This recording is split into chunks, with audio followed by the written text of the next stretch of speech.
Gospel according to John. Glory to you, O Lord.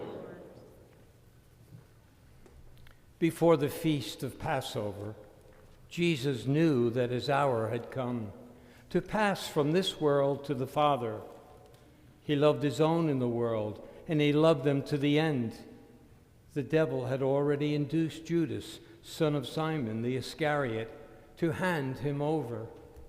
So during supper, fully aware that the Father had put everything into his power and that he had come from God and was returning to God, he rose from supper and took off his outer garments. He took a towel and tied it around his waist.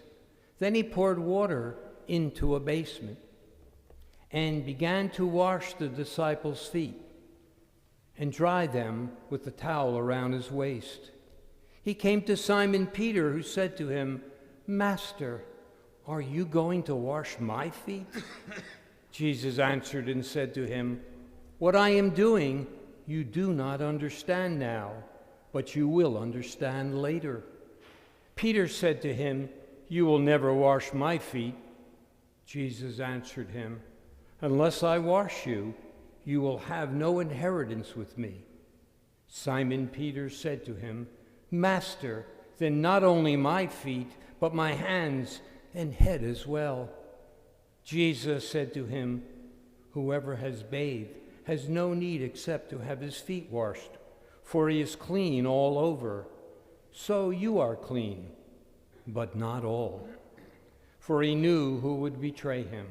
For this reason he said, "Not all of you are clean." So when he had washed their feet and put his garments back on and reclined at table again, he said to them, "Do you realize what I have done for you? You call me teacher and master, and rightly so, for indeed I am. If I, therefore, the master and teacher, have washed your feet, you ought to wash one another's feet. I have given you a model to follow, so that, as I have done for you, you should also do."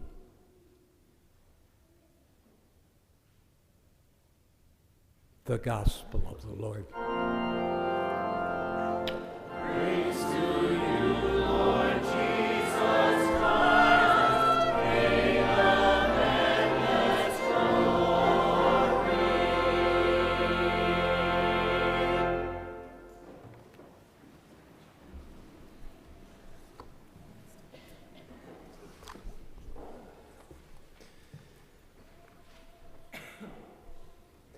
There's a story about a city dweller who was visiting relatives on a farm, and the farmer gave a whistle and his dog herded the cattle into the corral, then latched the gate with her paw. Wow, that's some dog. What's her name? The forgetful farmer, he thought about it a minute, then asked, "What do you call that red flower that smells good and has thorns on the stem?" "A rose?" "Yeah, that's it." Then the farmer turned to his wife and said, "Hey, Rose, what's the name of the dog?"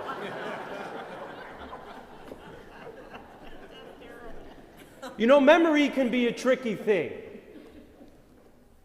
I know I have struggles with my memory. I'm constantly setting reminders and alarms on my phone so that I remember certain things, certain tasks. Whether it's a grocery list or a series of things that need to get done, without a reminder, I would be in serious trouble. And there are a number of factors why they may be. It could be genetics or stress, a busy schedule, the personality. Whatever the reason may be, I'm a man that needs reminders if I'm going to get what needs to be done, done. And I think that most people can relate to that struggle. As I think about the Bible, I'm convinced that the Israelites had serious issues with short-term memory. I mean, every time I read the Old Testament, it seems as though God is saying to them, remember this and remember that. And they were told to remember the Sabbath, to remember the Exodus, remember God's fidelity to Jericho, remember what happened with Amalek, and so on and so forth. Well, in today's first reading from Exodus, God exhorts the Israelites to remember the Passover feast, that, as we heard in our first reading, shall be a memorial feast, with all the generations shall celebrate with pilgrimage to the Lord as a perpetual institution. You know, long before Siri and Alexa, God's children relied on his divinely inspired to-do list, if you will.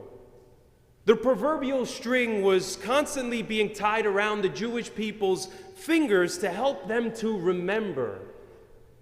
And we're no different. So why did God constantly warn the Israelites not to forget? Why does Jesus exhort the apostles at the Last Supper to do this in remembrance of me? Why does God have to keep telling us to remember? Put simply, God commands us to remember because he knows that we are always going to forget, at least prone to forgetting. We forget his faithfulness in times of suffering. We forget his love in times of desolation and his promises to us in times of drought. He knows that we forget that he is always with us, that he fights the battles with us and in many occasions for us, and that he has given us everything that we need to emerge victorious. He knows that we'll forget how much God has loved us and how much good we're capable of, not only when we love, but when we serve. You see, when we remember God and his promises, his fidelity is no longer a distant memory, something that took place back there and then. When we remember, it becomes a present reality. The faith-anchoring events that we recall, not only tonight, but over the next 3 days, are historical for sure. But we don't gather to simply remember history. This isn't simply a history lesson of what happened 2,000 years ago. We gather to celebrate the mystery of what is happening right now among us, inside us, as God's beloved children, as his loving family.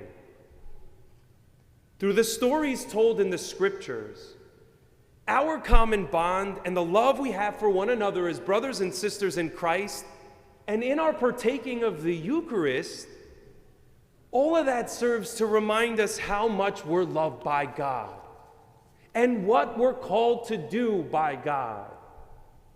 That's why we gather around this sacred table, this altar.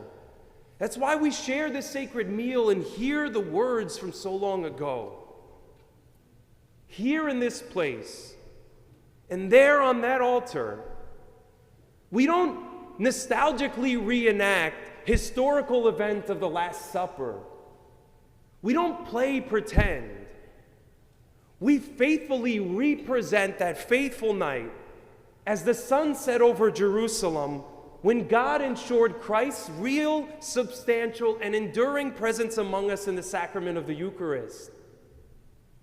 Friends, that night, the Lord gathered his closest friends in the upper room to celebrate a Passover meal that would be different than all those that came before, and that would serve an example for those that would come after.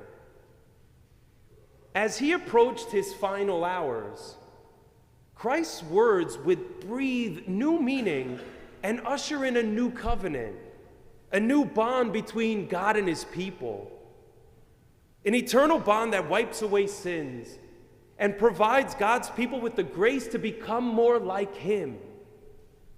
With the words, "This is my body, given up for you. Do this in remembrance of me.